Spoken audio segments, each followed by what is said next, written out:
Hey guys, welcome back to another update of what I'm growing in the subtropics here in Brisbane this October and a little bit into November. So, this is a new addition here. We have a full composting bin, and you'd be surprised how much actually goes into this every day, every single week. It's really, really good. If you eat a lot of veggies and have a lot of scraps and stuff, you can just throw it all in here and then you just use the side part to spin it, and hopefully in a few months, maybe you will have something to use in the garden. So today's job is really coming into the garden and giving our tomato plants a little bit of TLC. I've kind of neglected them a little bit for a few weeks and they've just grown quite crazy actually. And so I really need to tie them up. If you guys have watched my previous videos, you'd know that I have these simple long poles. These are just from Bunnings. They were pretty cheap. We just wanted a temporary solution to grow tomatoes on. So I am testing them out. I will let you know what I think of them once we're fully done with the tomato season and harvesting. But they've just grown a lot, especially with the bad weather. I just really wanted to give them more support. And this Velcro rope thing has been amazing. I've used it on a lot of my plants just to help stake them up. And it just works a treat because you can reuse it. So it's really eco friendly and it's not just plastic ties or anything like that. So it's really good. But here is my first little bunch of tomatoes. This one here I actually bought from Bunnings Established. I didn't grow it from seed, and I've kept some of the tomatoes in the bags to prevent any fruit flies and things eating them. And it has worked pretty well so far. But as you can see, the garden needs a little bit of care. This one tomato tree or plant is really dead looking. I'm not sure what's happening with that one. It's planted at the same time as the rest, so really weird. But the garden is definitely thriving, but the heat has been affecting a lot of the produce. So I'm thinking of ripping out some of it. But the citrus trees and kaffir lime tree are just loving it. They are absolutely thriving in this weather, which is really good to see. This tomato plant here is in a grow bag. It hasn't done nearly as well as the ones in the ground, so that's interesting. But I have gotten a lot of chilies. I've got jalapenos, a little bird's eye chili, I think, as well, which you'll see. They've gone absolutely wild.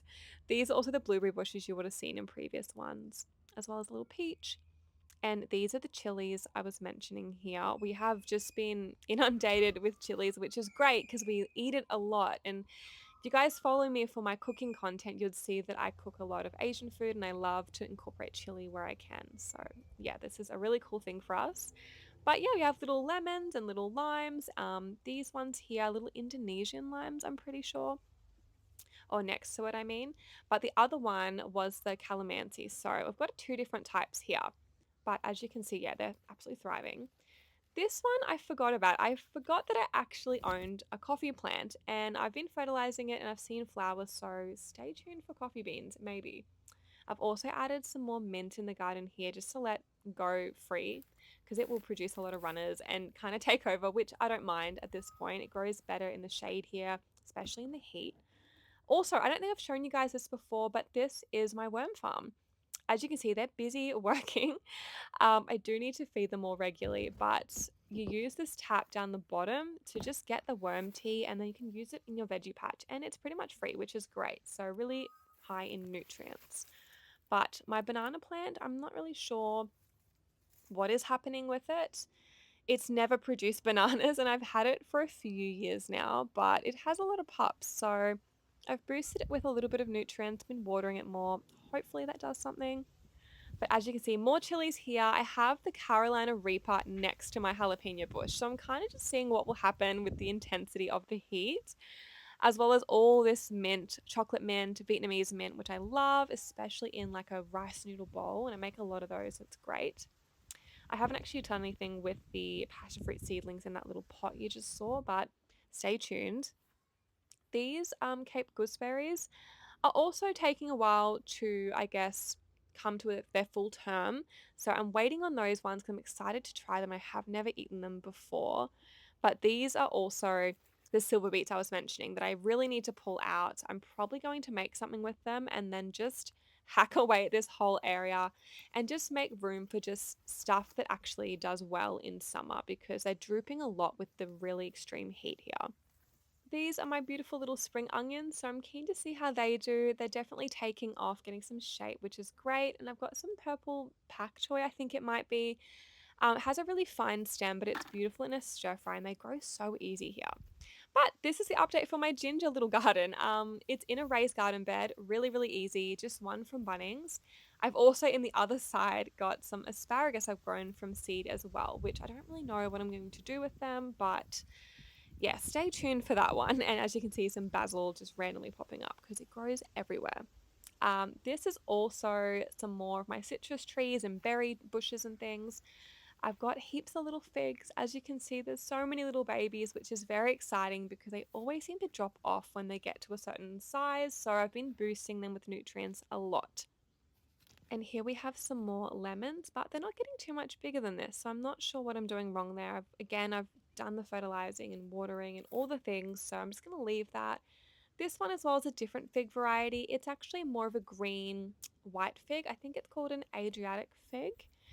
It's a lot shorter, more compact, and they will never ripen to brown. They'll stay like a green color with pink flesh inside, which is really beautiful. So I'm excited to see how they go.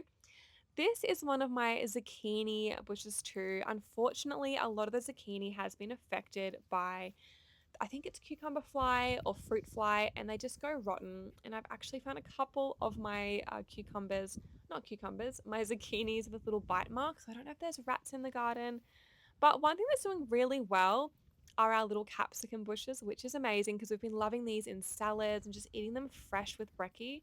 There's actually heaps on this bush here, which is just incredible. I didn't think they would do well in the heat. But as you can see, look at the length on these ones. They actually grow super, super well. There's so many to actually harvest and get through. But next to this, we actually have, oh, yep, there's me popping one in my pocket for later. Here is actually our watermelon plants. There's actually baby watermelon, which I didn't quite capture on film, but there's actually two plants here.